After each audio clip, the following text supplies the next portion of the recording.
सर्वेभ्यः नमस्ते। दशमी कक्षायां भवतां सर्वेषां स्वागतं करोमि। अद्य वयं संस्कृतस्य प्रथमं पाठं पठामः। अस्माकं पुस्तकस्य नाम अस्ति शेमुषी द्वितीयो भागः।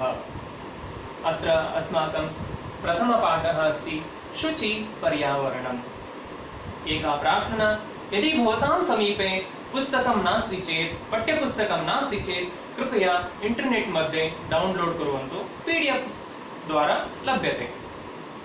शक्यं चेत् एकस्य पाठस्य प्रिंटआउट अपि स्वीकुर्वन्तु। तर्हि आगच्छन्तु, प्रथमपाठं प्रति गच्छामः। पाठस्य नाम अस्ति शुचि पर्यावरणम्। एतस्य पाठस्य लेखकः अस्ति हरिदत्त शर्मा महोदयः। अस्मिन् पाठे श्लोकाः सन्ति। महोदयः श्लोकमाध्यमेन अत्र नगरीयजीवनं, महानगरेषु कथं प्रतिदिनं तत्र प्रदूषणं वर्धते इत्यस्मिन् विषये बहु सम्यक् रूपेण, बहु समीचीनरूपेण अत्र वर्णनं करोति। सः महानगरीय प्रदूषणं जीवनं त्यक्त्वा कुत्रचित् निर्जनप्रदेशेषु, कुत्रचित् नदीतटेषु, कुत्रचित् सरोवरतटेषु, कुत्रचित् शान्त प्रशान्त वातावरणं प्रति गत्वा जीवनं यापयामि इति सः चिन्तयन् एतान् श्लोकान् अलिखत्। तर्हि आगच्छन्तु, वयं क्रमशः एकैकं श्लोकं पठामः। सर्वप्रथमं वयं श्लोकस्य उच्चारणं पश्यामः। तदनन्तरं कुत्रचित् पदविच्छेदः अस्ति चेत् तत् पश्यामः। अनन्तरम् अन्वयं पश्यामः। अनन्तरं शब्दार्थान् लिखामः। अनन्तरं वयं श्लोकस्य भावार्थम् अवगच्छामः।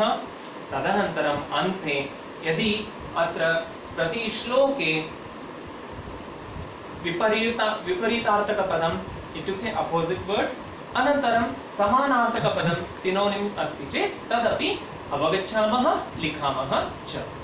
प्रथमः श्लोकः अस्ति, दुर्वहमत्र जीवितं जातं प्रकृतिरेव शरणं शुचि पर्यावरणम्। महानगरमध्ये चलदनिशं कालायस चक्रं मनः शोषयत् तनुः पेशयत् भ्रमति सदा वक्रम्।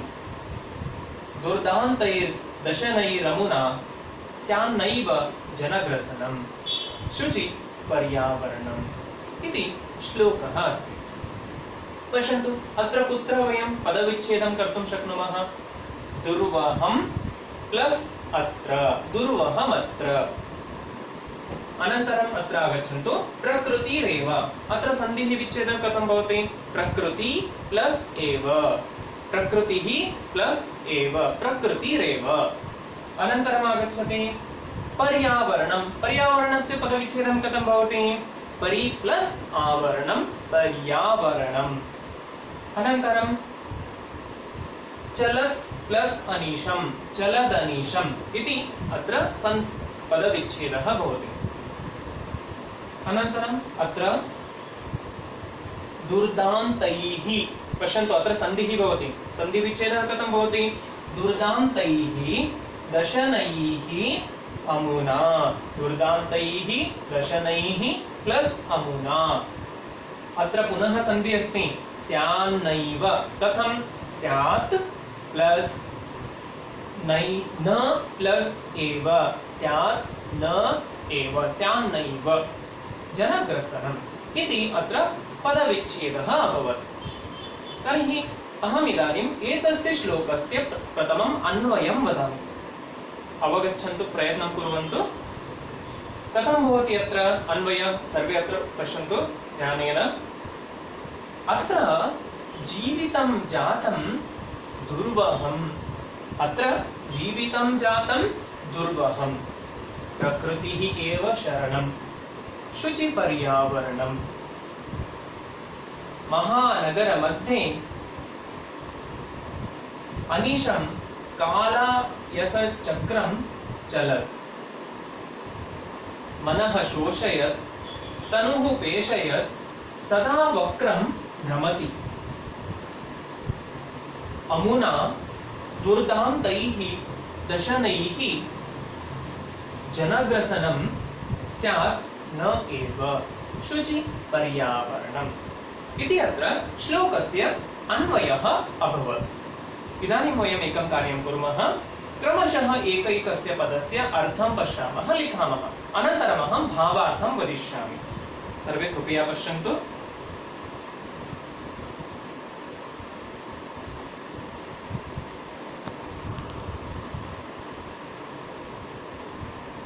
तर्हि क्रमशः पश्यन्तु, एकैकस्य पदस्य अर्थः कः इति।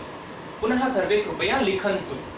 प्रथमपदस्य अर्थः अस्ति दुर्वहं। दुर्वहम् इत्युक्ते दुष्करम्। कः अर्थः? दुष्करम्। अथवा अन्यपदमस्ति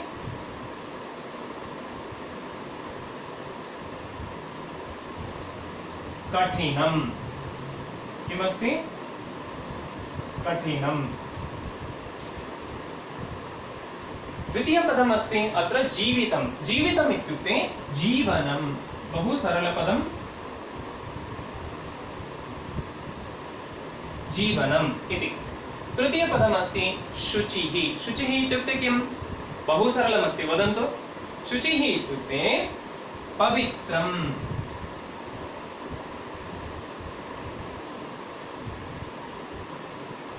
अथवा स्वच्छम्।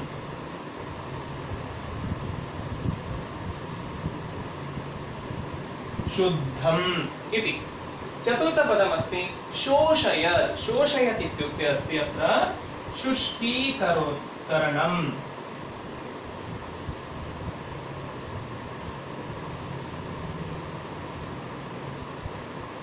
अथवा शुष्कीकुर्वन्।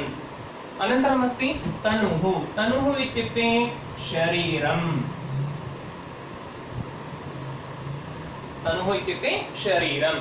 अग्रिमशब्दः अस्ति पेषयत्। पेषयत् इत्युक्ते अस्ति पिष्टीकुर्वन्।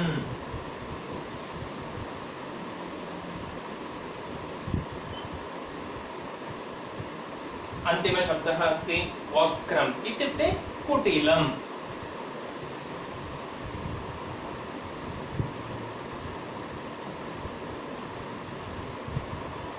सरलम्। पुनः एकवारं पश्यामः। दुर्वहम् इत्युक्ते दुष्करम् अथवा कठिनम्। अग्रिमं जीवितं, जीवनं। शुचिः पवित्रम् अथवा स्वच्छम् अथवा शुद्धम्। शोषयत् इत्युक्ते शुष्कीकुर्वन् इत्युक्ते शुष्कं कुर्वन् इत्युक्ते ड्राई। अग्रिममस्ति तनुः इत्युक्ते शरीरम्। अग्रिमशब्दः अस्ति पेषयत् इत्युक्ते पिष्टीकुर्वन्। अनन्तरमस्ति अन्तिमं वक्रम् इत्युक्ते कुटिलम्। अत्र 7 शब्दाः सन्ति। सर्वे कृपया शीघ्रं लिखन्तु।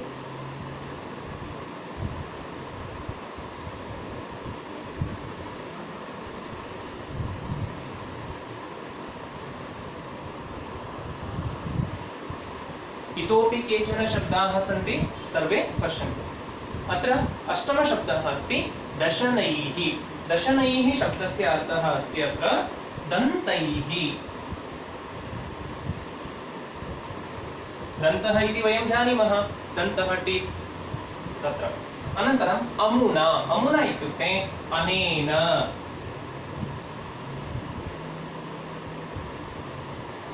दशमशब्दः अस्ति जनग्रसनम् अथवा एतस्य अर्थः अस्ति जनभक्षणम् अथवा नाशः, जनानां नाशः। अग्रिमशब्दः अस्ति कालायसचक्रम् इत्युक्ते लौहचक्रम्।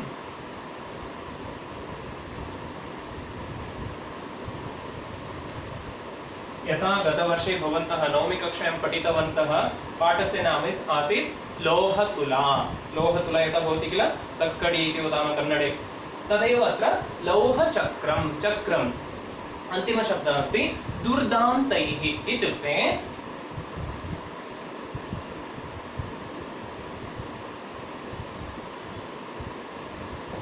भयङ्करैः इति अस्माकं 12 शब्दानाम् अर्थाः अत्र सन्ति। सर्वे लिखन्तु शीघ्रं, समयः नास्ति।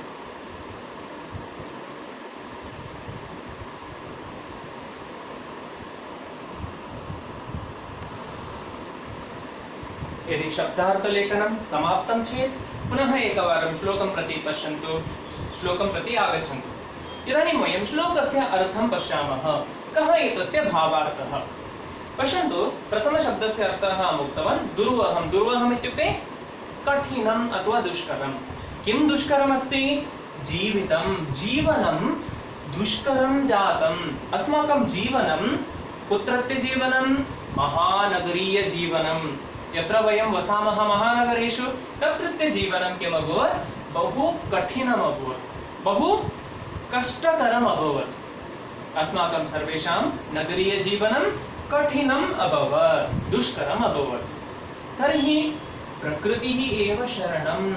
अतः वयं सर्वे प्रकृतेः शरणं गच्छामः। प्रकृतिः एव अस्माकं शरणम्। शुचि पर्यावरणं, स्वच्छं पर्यावरणं, शुद्धं पर्यावरणं च अस्माकं रक्षणम् इति प्रथमपङ्क्तेः अर्थः। इदानीं द्वितीयपङ्क्तिं प्रति गच्छामः। महानगरमध्ये, यत्र यत्र महानगराणि सन्ति तत्र महानगरमध्ये, महानगरे अनीशम्, अत्र शब्दः अस्ति, पश्यन्तु, चलत् प्लस् अनीशम्। अनीशम्, अनीशम् इत्युक्ते अहोरात्रं, दिनं च रात्रि च। अहोरात्रं कालायसचक्रम्। अत्र चक्रम् इति पदमस्ति। चक्रम् इत्युक्ते किं? चक्रं, व्हील्। चक्रं कीदृशं चक्रं? कालायसचक्रं। कालायसचक्रम् इत्युक्ते लौहचक्रं। लौहचक्रम् इत्युक्ते यत् अस्माकं यानं भवति, कार्यानं भवतु अथवा द्विचक्रिका भवतु, किमपि यानं, तस्य चक्रं भवति किल, तत् लोहचक्रं। तत् चक्रं किं करोति? तत् चक्रं तद् अहर्निशम्, आदिनम्, रात्रि च चलत्, सर्वदा चलति। तेन किं भवति? तेन अधिकं धूम्र बहिः आगच्छति, शब्दः भवति, शब्दमालिन्यं भवति, वायुमालिन्यं च भवति। सर्वदा क्रमेण निरन्तरं चलति। अग्रे मनः शोषयत्। तेन किं भवति? यदा बहूनि यानानि निरन्तरं चलन्ति चेत् किं भवति? अस्माकं मनः शोषयत्, शुष्कतां प्राप्नोति। शुष्क इत्युक्ते ड्रै। अग्रे तनुः पेषयत्। तनुः इत्युक्ते शरीरं। तनुः इत्युक्ते शरीरं। तनुः पेषयत् इत्युक्ते अस्माकं शरीरं किं भवति? अस्वस्थं भवति। शब्दमालिन्यं श्रुत्वा श्रुत्वा, पुनः धूम्रं श्वसित्वा श्वसित्वा, तत्र किं भवति? अस्माकं स्वास्थ्यम् असमीचीनं भवति। अस्तु वा?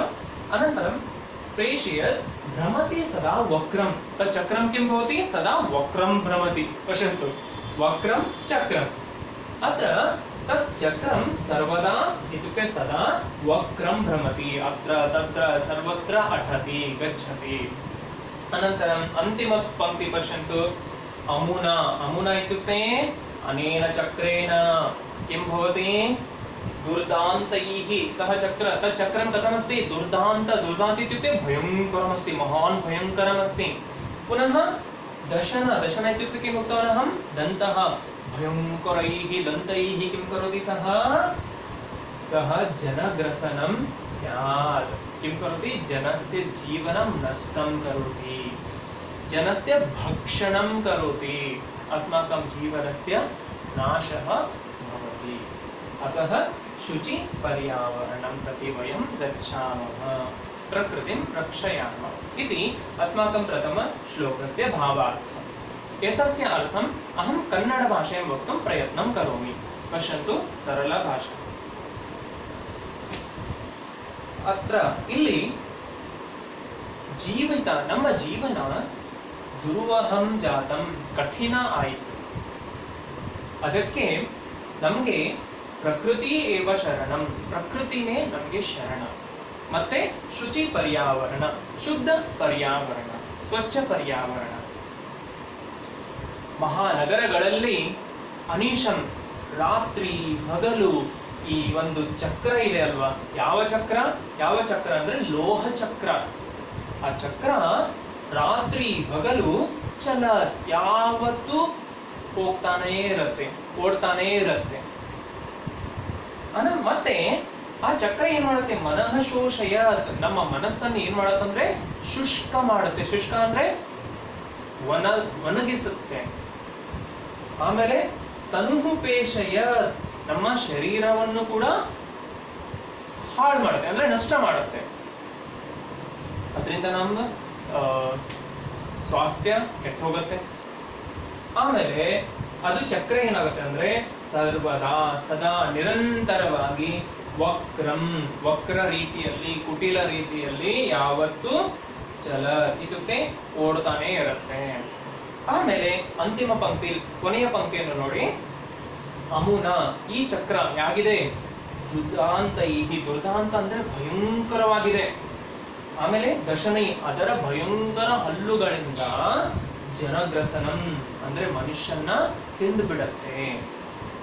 ಅದಕ್ಕೆ ಈ ತರ ಆಗ್ಬಾರ್ದು ಅಂದ್ರೆ ನಾವೇನ್ ಮಾಡ್ಬೇಕಂದ್ರೆ ಪ್ರಕೃತಿಯ ಶರಣಕ್ಕೆ ಹೋಗಬೇಕು. ಇದು ಈ ನಮ್ಮ ಶ್ಲೋಕದ ಭಾವಾರ್ಥ. ಈಗ ಈ ಶ್ಲೋಕದಲ್ಲಿರುವ ಕೆಲವೊಂದು ಸಿನೋನಿಮ್ಸ್ ಅಥವಾ ಆಂಟೋನಿಮ್ಸ್, ವಿರುದ್ಧಾರ್ಥಕ ಪದಗಳು ಮತ್ತು ಸಮಾನಾರ್ಥಕ ಪದಗಳನ್ನು ಬರೆದು ನಮ್ಮ ನೋಟ್ಸ್ ಅಲ್ಲಿ ಬರ್ಕೊಳ್ಳೋಣ. ದಯವಿಟ್ಟು ಎಲ್ಲರೂ ರೆಡಿಯಾಗಿ.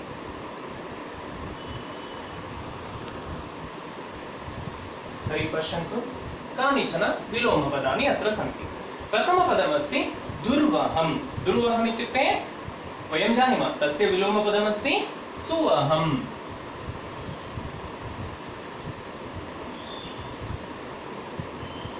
सुवहम. द्वितीय पदमस्ति जीवितम. जीवितम इत्यस्य विलोम पदमस्ति अजीवितम.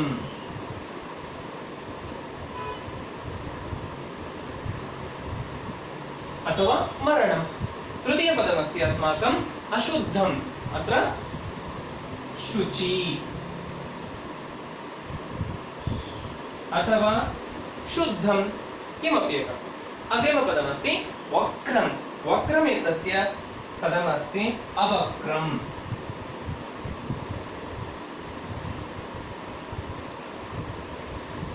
पंचमपदमस्ति सदा. सदा इत्यस्य विलोमपदमस्ति कदाचित् इत्युक्ते समटाइम. सदा इत्युक्ते ऑलवेज. अन्तिमपदमस्ति दुर्दान्तैः.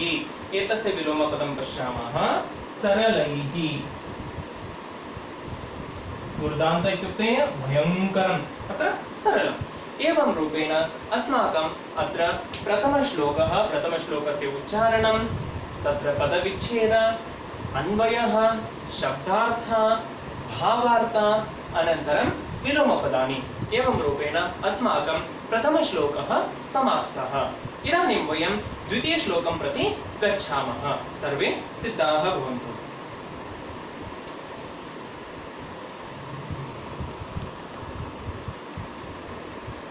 अत्र अस्माकम् इदानीं द्वितीयश्लोकः सिद्धः अस्ति.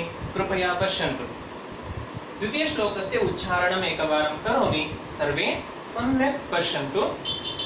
कज्जलमलिनं धूमं मुञ्चति शतशकटीयानां वाष्पयानमाला सन्धावति वितरन्ति ध्वानं यानानां पंक्तयो ह्यनन्ताः कठिनं संसरणं शुचि पर्यावरणम्. द्वितीयश्लोकः सरलः अस्ति. अत्र अधिकाः कठिनाः शब्दाः न सन्ति. तथापि पश्यामः कुत्रचित् पदविच्छेदः भवति चेत् अत्र अस्माकं प्रथम केवलम् एकः शब्दः अस्ति ह्यनन्ताः. अत्र यदि वयं पदविच्छेदं कुर्मः चेत् हि प्लस् अनन्ताः ह्यनन्ताः अत्र सन्धिः भवति. इदानीं वयं पुनः एकवारं श्लोकस्य उच्चारणं कुर्मः, अनन्तरम् अन्वयं पश्यामः.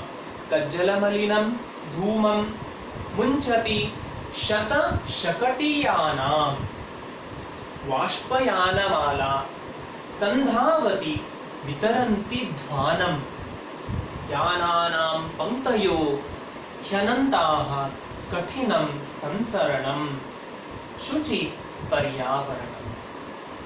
एतस्य श्लोकस्य अन्वयं पश्यामः।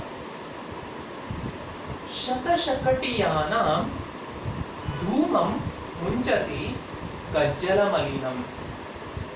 पुनः वदामि, क्षम्यतां।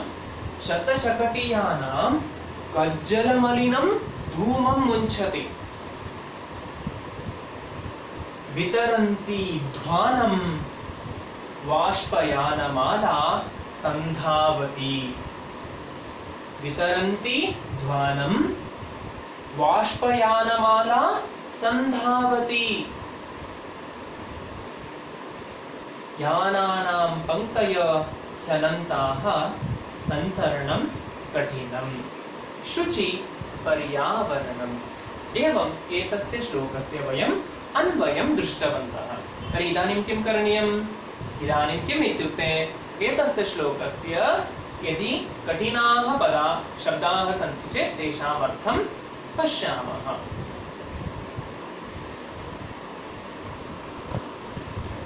तर्हि छात्राः, एते कठिनशब्दाः अत्र सन्ति। क्रमशः एकैकस्य पदस्य अर्थं लिखामः। सर्वे लिखन्तु। प्रथमपदमस्ति कज्जलमलिनम्। इत्युक्ते कज्जलेन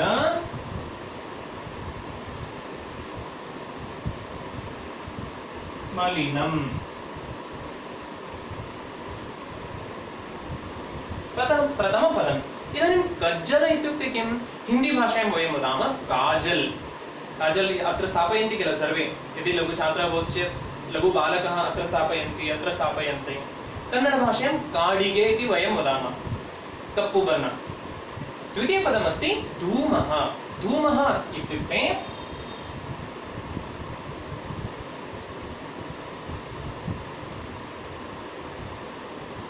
अग्निवाहः, स्मोक। तृतीयपदमस्ति मुञ्चति। मुञ्चति इत्युक्ते त्यजति।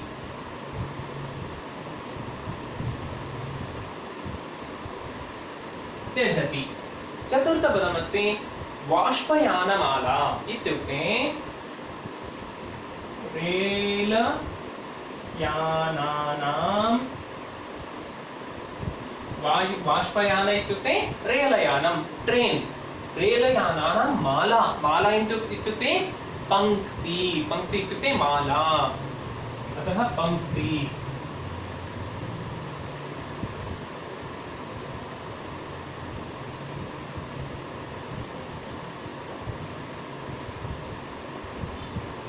अस्तु वा? अग्रिमपदमस्ति ध्वानं। ध्वानम् इत्युक्ते ध्वनि, शब्दः। ध्वनिम्। अत्र ध्वानं द्वितीयविभक्ति, अतः अत्र ध्वनिं द्वितीयविभक्ति। अन्तिमशब्दः अस्ति संसरणम्। संसरणम् इत्युक्ते सञ्चलनम्।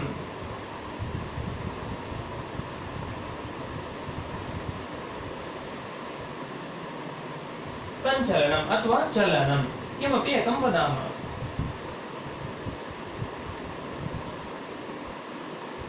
एवम् अत्र अस्माकं कठिनपदानि सन्ति। पुनः एकवारं पश्यामः। कज्जलमलिनं, कज्जलेन मलिनं। धूमः, अग्निवाहः। मुञ्चति, त्यजति। वाष्पयानमाला, रेलयानानां पंक्ति। ध्वानं, ध्वनिं।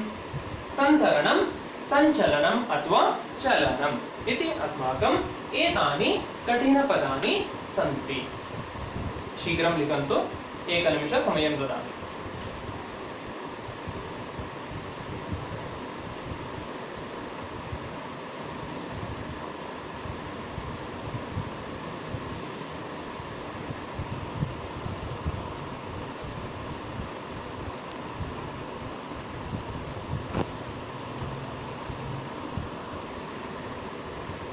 पुनः एकवारं श्लोकं प्रति आगच्छन्तु। इदानीं श्लोकस्य भावार्थं पश्यामः।